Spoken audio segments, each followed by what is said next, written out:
Hit the recording. All right.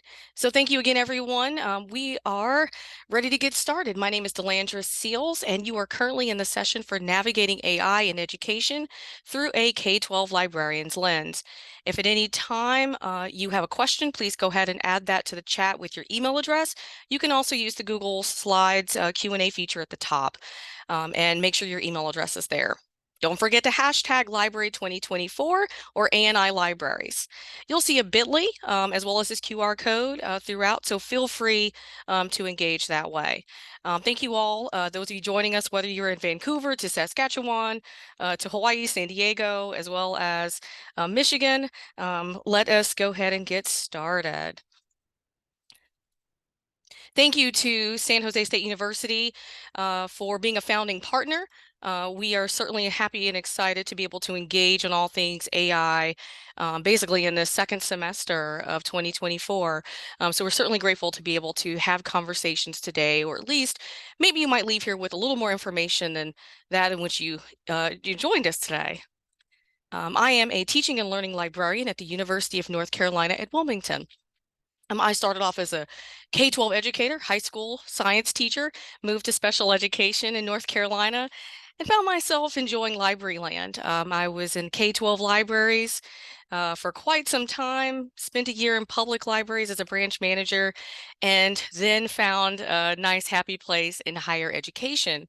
And so as my position is typically one that basically combines like a technology coach or facilitator, an online or instructional designer, as well as an instructional coach to help those with the academic research and engagement team with the pedagogy and practices of teaching.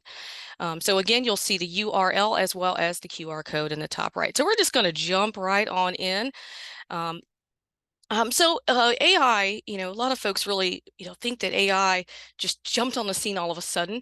And there's been a lot of talk for quite some time, and I want to share, I want to share a little bit about the beginnings and kind of the origins of AI with the founder of Khan Academy. Many of you have probably used Khan Academy, and if you have, you can, put a thumbs up or something in the chat, or at least you've heard about it.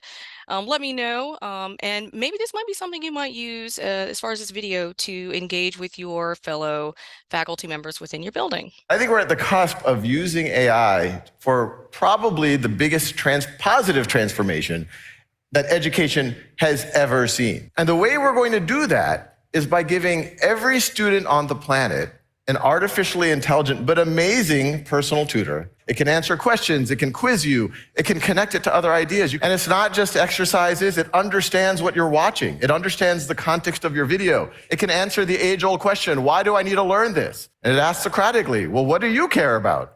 And let's say the student says, I want to be a professional athlete. And it says, well, learning about the size of cells, which is what this video is about, that could be really useful for understanding nutrition and how your body works, et cetera. That could take your average student and turn them into an exceptional student. It can take your below average student and turn them into an above average student. Okay. So that is indeed the hopes, right? That is exactly, the means by which a lot of folks in education who are maybe embracing or in maybe in the beginnings of exploring AI, we potentially see some benefits, right? But of course, this isn't just the beginnings of this. We were, in our own K-12 experience, and we had our teachers tell us that, oh, you need to learn and memorize these things because you'll never have a calculator with you every day of your life. You need to remember these things. And certainly, of course, sure enough, we now have our cell phones with us, and maybe even you might even have a smartwatch or some other smart devices. We have even within our homes, we have maybe Alexa or some other means to help us answer questions, just like our students have as they inquire about the world around them. And so we have learned quite a bit along the way, right? As far as how tools can, come into our personal space, maybe in our workspace. And again, this wasn't a very quick happening. This was a slow trickle. If you think even about, our cell phones back in the late 90s or early 2000s, we had the T9 and we had to tap out. Technically speaking, we went from that all the way to all the way to predictive text, right? So we or can even use speech to text. So we've had these other means that have been around for a long time. Okay, so this is not just the beginning. We have slowly and gradually moving towards this means of AI. And if you're wondering what in the world is AI, AI is just a means of having computers really act, I'll say act or think like people do, right? So they are programmed. They have, all the coding tells them how to respond or put something out based on, that programming. And so it's trained with maybe like pre-coded responses, right? So that it can make decisions. Okay. So, if you know anything about computer science, there are algorithms, there's things like machine learning, there's a lot of data, there's a lot of patterns, and basically all this comes together so that it can make predictions. Okay, we have lots of means within our own environment, and our students know this. They're experiencing this. We have self-driving cars, we have digital assistants again with Alexi, Siri. If anyone still has Cortana, all of these things, and we even have the vehicle recognition. I mean, we have red light cameras now that can take the picture of the license plates and can basically, um, identify the folks who continue to red lights on a more frequent basis, right? It's learned based on the profile of the vehicles, storing this information and mining it in order to, have an output. So again, these are all surrounding our students. They're all around. Okay. I'm not going to play this video for the sake of time, but back in the day, and I'm saying this, but it was almost 10 years ago. Okay. Back in 2016, Amazon even introduced a means of, oh, if you put these items in the cart will figure out exactly what you're buying and you don't have to ever take out a means of payment.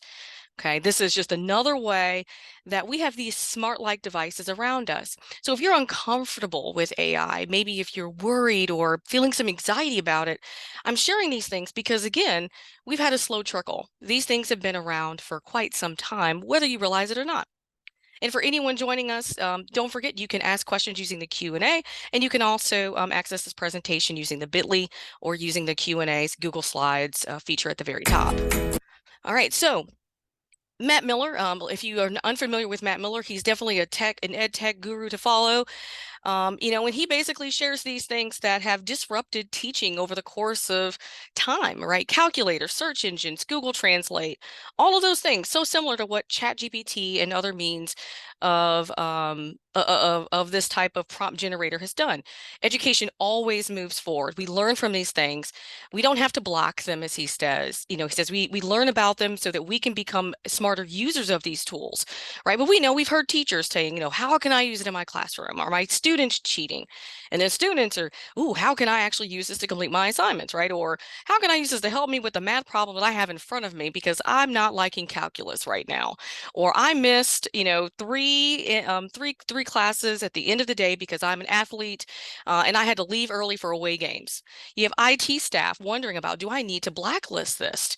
Does this need to be blocked, or do I have to learn more in my own field in order to understand what's going on? AI is not going to go away, right? So we really have to explore more of these tools in order to have a better understanding, because again, there are lots of things you can ask ChatGPT. I mean, yes, you can ask it to explain quantum computing in simple terms, but that's not the means of what I need. It could be personal reasons, for planning. Maybe you have a CTE class, and maybe you are helping students learn computer coding. And so how do I make an HTTP request in JavaScript? These are all potential things. Now, again, with these tools, it can have a history and remember everything you've done, but there's always limitations, right? And we heard our panelists previously talk about the ways in which we in K-12 education have to worry about privacy. Okay, and we have to worry about maybe even some of the things that students might have access to using these tools because they're not necessarily made for students to use. There's also a means that the information just may not be correct. And it could be harmful, it could be biased. And depending on when the code was actually created, we have to also worry about, how up to date it is. Okay. But when there's privacy issues, especially dealing with FERPA, we have to think about, how, like what are the actual age limits and the requirements for these students to use them. So if you were looking at the presentation, I did put all the privacy policies in here for you. If you'll see a little button up there and you'll be able to click on them and actually be able to access them. But these are just some of the means you should see pop-ups. They should tell you exactly how they're collecting data, what they're going to use it for, and any safeguards that there are in place. But for the most part, many of these tools are really designed for students about 14 or 15, and maybe 13, just depending on the tool. But if you're wondering what in the world is ChatGPT, you hear that all the time. That is not the only AI out there, but it's just one means. So ChatGPT, if you pay for ChatGPT, you can use up to this GPT-4 iteration. Now, G stands for generative. It means it can generate. Okay, I don't know why they didn't say P for produce, but it is a model that can generate text. P means it can pre-train. Okay, so that means it has been given a whole lot of data, okay, so that it can find patterns and then be able to communicate and put things out like people do. Then you have T, the transformer. So it can put things out to talk to people or communicate to us people, but it has to make it and transform it into something that we can use and not actually just be computer, spitting out computer algorithms or more gibberish or computer jargon that we may not understand without, master's of science in computer and information studies. So GPT does stand for things, and you will learn a little bit more about GPT, or at least the AI along the way. So it can generate anything. With the text structure. So that's that prompt engineering. You've been hearing that along the way. OpenAI is just one of the companies. This is kind of like an open education or open access company that allows programmers from all over the world to be able to join together to add code, fix code, create things, maybe launch some problems. But again, don't forget that the responses are not 100% reliable. And there's often some times when there could be some bias. So this is just a sample response. If you were to ask, oh, what are you, ChatGPT? It would say it's designed to have a conversational style and have maybe a natural language, but there's no experiences, there's no feelings to it. And the responses are based only on the information and knowledge that's been programmed. Okay, so once again, this is not information also up to past perhaps a certain date. It could be past December 2013. So it also may not be, based on data and information available in the world up through the current date in which you asked that question. Okay, so the information, again, could be biased. It could be limited. And it won't make ethical decisions. As we know with computer technology, ethics, we have to remove ethics from anything. It's programmed to elicit a response, and it's going to only produce that response every time that every time it's actually requested to do so. It doesn't really do so well with mathematics. Has anyone ever used the tool GoFormative? If you have in the chat, maybe just, I don't know, a thumbs up or an emoji or something in there, please let me know if you've ever used GoFormative. GoFormative jumped on the scene almost 10 years ago, and it's a means by which students can, work on a math problem. They can take their cell phone, hover it over with the camera feature, and it actually can prompt them with some corrections, maybe even show them some videos and a means of a tutorial. And then it actually can help them and guide them to creating the correct response. And again, this was back in 2012 or 13. And that tool has been around this entire time and is evolved beyond that. But remembering that it can create incorrect information and again has no expressions. It's not a person. There's no feelings attached to it. Okay, so we have to remember that it's going to just reflect and magnify the mindset of anyone who worked to create or put in that data set. Okay, so we have to keep this in mind, especially when it comes to things like biases or we're looking at potentially you may hear some terms later on. If we have a time, I may talk about things that are called hallucinations. But if we think about it, if you only put in data based on your own experiences and the things that you know, then there are other people who are not able to understand and identify with what is being shared. So there are ways in which people can use things like ChatGPT or some other AI tools. People are using the right lesson plans. they're generating ideas. For example, maybe getting vocabulary lists for book titles. People are using them to create writing prompts, reading passages. They're maybe even generating feedback and comments. I know there was a TikTok video and an Instagram video that was shared very recently where it was time for report card comments to be created for the report cards. What did someone do? They went right online using an AI tool in order to generate those comments. They had like 300 students and had about 3 days to get them done. And so that is a very new and useful potential means of using AI, especially for, like I said, report card comments. You also have assessments. So now these are things that teachers can do, but of course we as librarians can do these things as well, right? There's not a reason for us to not talk about vocabulary or maybe even potentially doing quizzes, helping teachers with, oh, someone says scaffolding and assisting with ELLs, exactly, writing notes to students at an appropriate age and range, level text, starting points, even if we're working on things like grants, right? Or maybe letters of recommendations for students who might be in high school or applying for scholarships in university, or responding to those parent emails. Or maybe even some of those challenges. They might help us with our tone and maybe even some of the best choices of words to use in order to remain maybe even neutral, or maybe to help us stifle some of those emotions that we might have upon the receipt of maybe some of these emails that come from maybe parents or the community. But we definitely need to share with each other some different ways in which can use AI.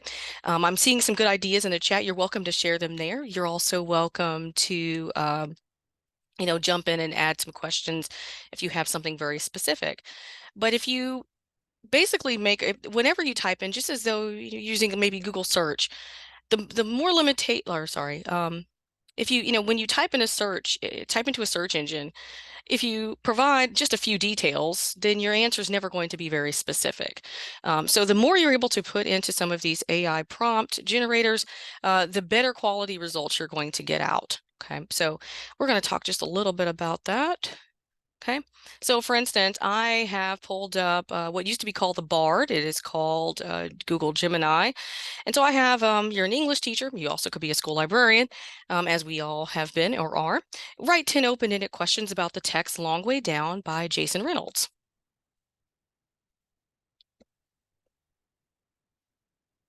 And it's running its magic. Okay. All right. The narrative structure of Long Way Down is unique. How does the elevator ride function as a literary device? And how does it shape the story? Oh, that's a fantastic question. I'm going to skip down question number 5. Forgiveness is a complex theme in the novel. How do characters grapple with the idea of forgiving those who have caused them pain? That is another fantastic question. One of the tips I'll tell you that if you are using, these prompt generators, you are able to, put in, I asked it to write 10 questions, but why not have it do 15 or 20, and then you can make some, you were able to maybe even make some, choices and have a selection by which you can choose. Okay. But you can also see that there's some different ways I can have some different drafts, and each of these drafts is going to populate an additional 10 questions there. I also have some other prompts that anyone can try. These are from different points of view and how you might help others in your school. We know we wear many hats in the school library.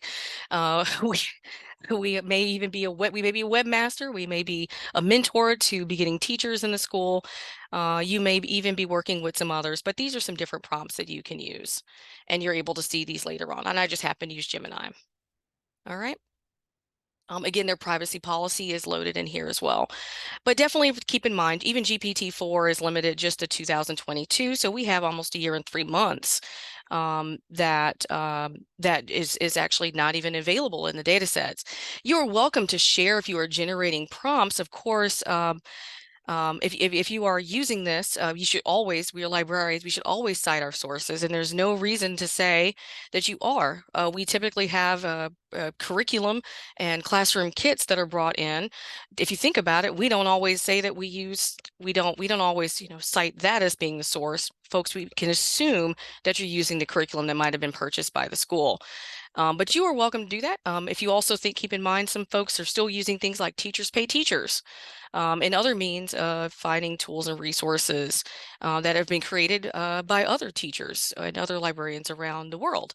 And it maybe even think about that level of disclosure. Are folks sharing that that came from teachers pay teachers? Are they sharing that they were able to find that online? Was that on Pinterest? So keep that in mind. But I feel as though you may think about the climate and the culture of your school, maybe even with your administrators, make that decision on whether you feel the need to disclose the source. Now, if there are means by which, just as any other librarian will do, there are reasons to sort to cite the sources. And so at the end of the day, because of even citation and other things, we're not going away. We can ask the Gemini the question, if I'm going 8 miles an hour, how long is it going to take for me to go 8 miles? It did get it wrong. This was just a simple math question, just simple multiplication. We memorized our multiplication tables. So this is just one way to know that sometimes it just doesn't get it right. Now, the problem is how they wrote 8 miles with the slash. An hour, they actually should have typed this in. If I'm going 8 miles every hour, then how many hours will it take for me to go 8 miles? And this was just about how it was written. And so this is one thing to keep in mind. It's just one way. And then, of course, you can ask it as 1,000 bigger than 1,062, and it can give you this long and meandering answer that's just way too much. But there are many ways. I can even ask it some personal things. If you've had a very, very long day and you just need to know where you need to go eat, you can always ask, Gemini or even Google. AI is enabled in so many things. So I'm just going to do kind of a quick tour of some tools that you may consider to explore on your own. We have Bing. Bing does have a chat. It does use GPT-4. It's very just like in search engine. You probably have seen even Google has AI enabled search engines. It's available in the apps. You can get some questions answered every single day. Just another option. Copilot is basically through Microsoft. And so you may have even seen this enabled in your districts. This works with your email, your calendaring. It can help you write emails, but there's also the paid version that, if your district has subscribed to it, can help you with writing prompts, project ideas, and lesson plans. Okay. UChat is very similar to the Google. Again, you could ask it some general questions. You can get some more specific details. It can help you write emails.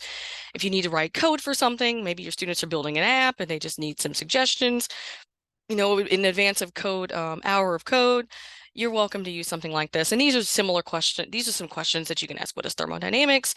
Again, like a search engine, very easy and simple to use. This might be something that you may use with students. Tiny Wow, a lot of times we need to convert documents and maybe your district hasn't subscribed to Adobe. This is just a means by which you can convert things, whether it's PDFs or convert videos or image sizes. It's just a one-stop shop. I always just have to Google things and then I'm like, oh gosh, I'm using a different tool when I have this problem every couple of months. But TinyWow is just one way to do that. You may have even seen CurryPod. CurryPod is one that's also been used. I've seen this with librarians. We may not have the time to even talk about Magic School AI, but CurryPod and Magic School AI are very similar. They both allow you to put in maybe a standard as well as a grade, and it can generate a lesson. Okay, so for instance, there's a North Carolina fifth grade essential standard dealing with the water cycle. And I was able to create a full lesson plan that was completely interactive. There's polling, very similar to Nearpod.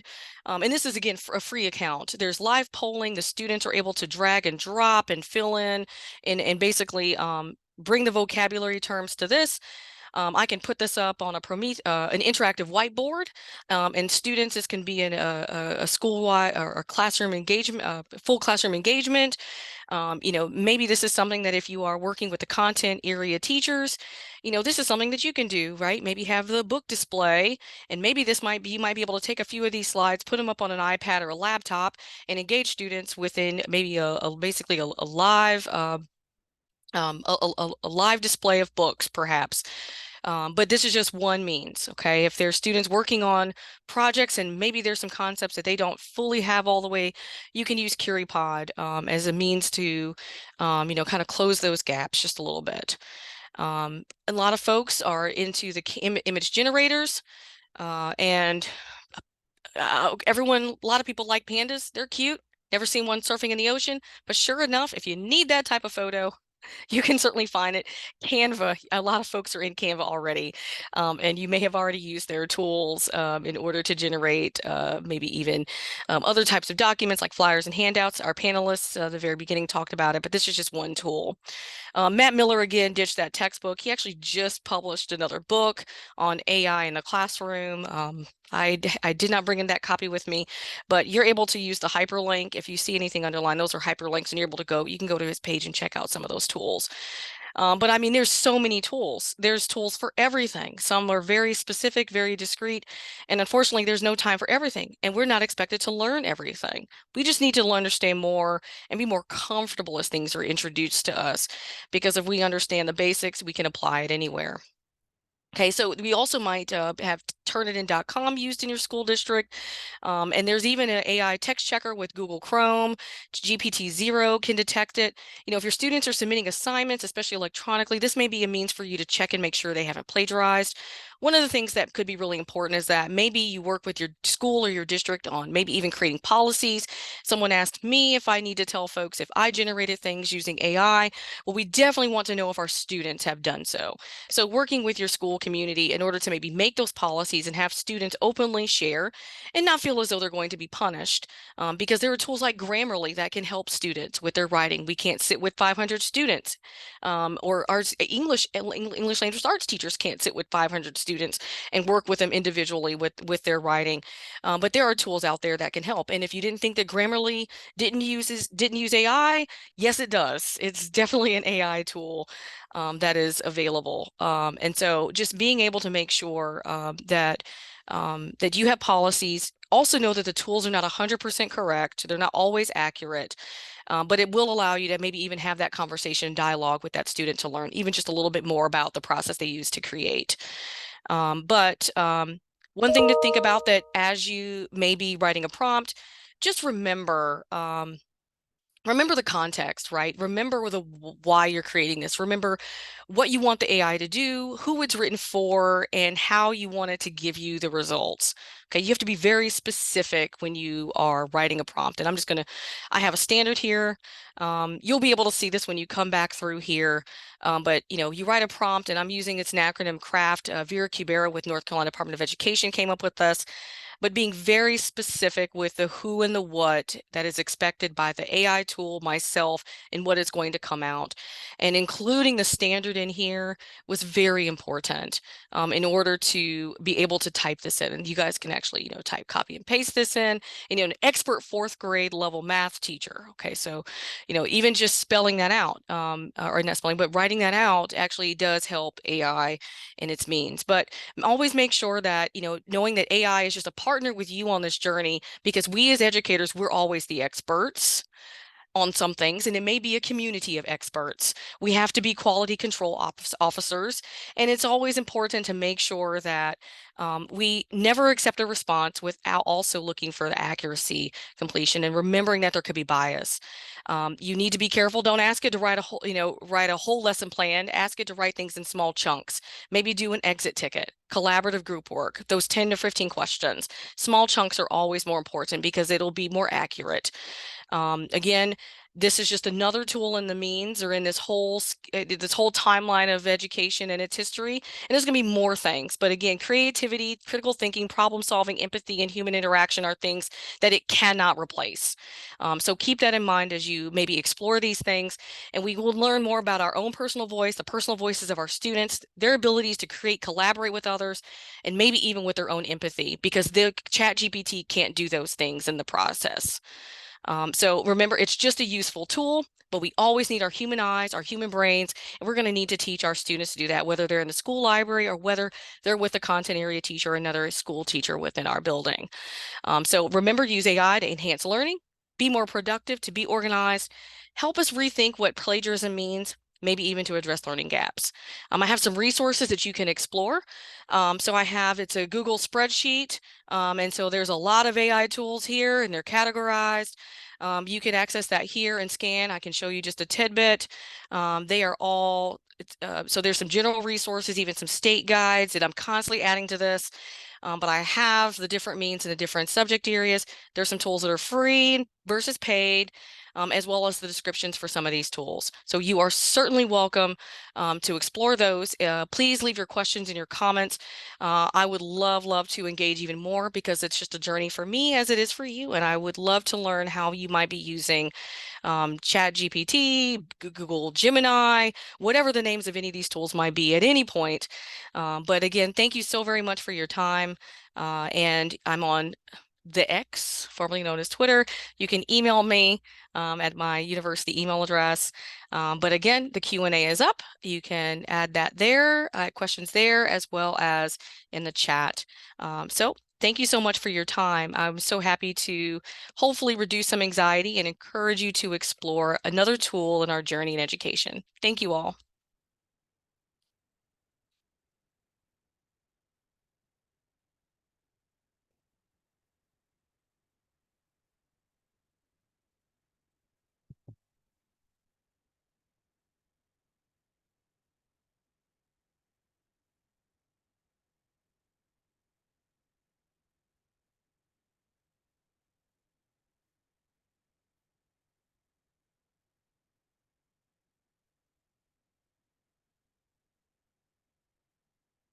Thank you all for joining me. And again, if you would love to contact me further, you can drop your email in the chat, put your email in the Q&A. Thank you so much for spending just a portion of your Thursday afternoon with me. Thank you all.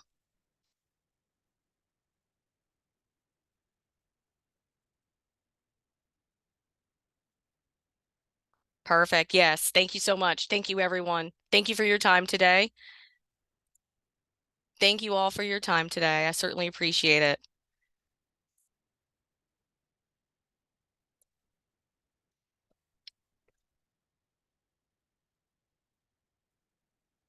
Thank you, everyone.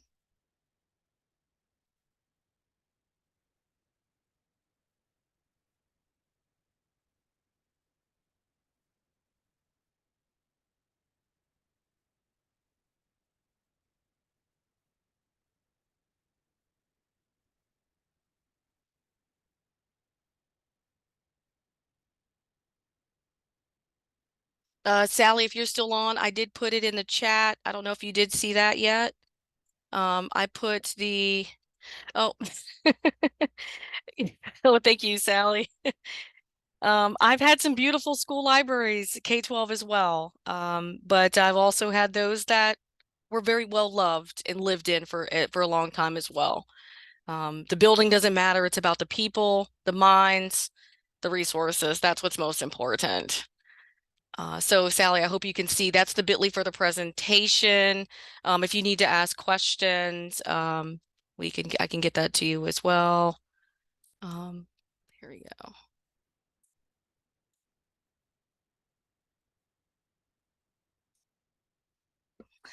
Nice places, the grass isn't always greener on the other side, Sally. I've been in some places where the building might have been nice, but the culture and environment and students didn't feel right. So there's always drawbacks. But yes, so if there's, I hate that it didn't show up as like a link. Okay. Yeah, it didn't show up as a link, but you're welcome to copy and paste that into your browser if you would like. But yeah, thank you everyone. I'm just hanging out just to save the chat in case anyone had questions that I didn't respond to. But I know that the next sessions are getting ready to begin. And again, I am very happy to have spent my afternoon with you all today.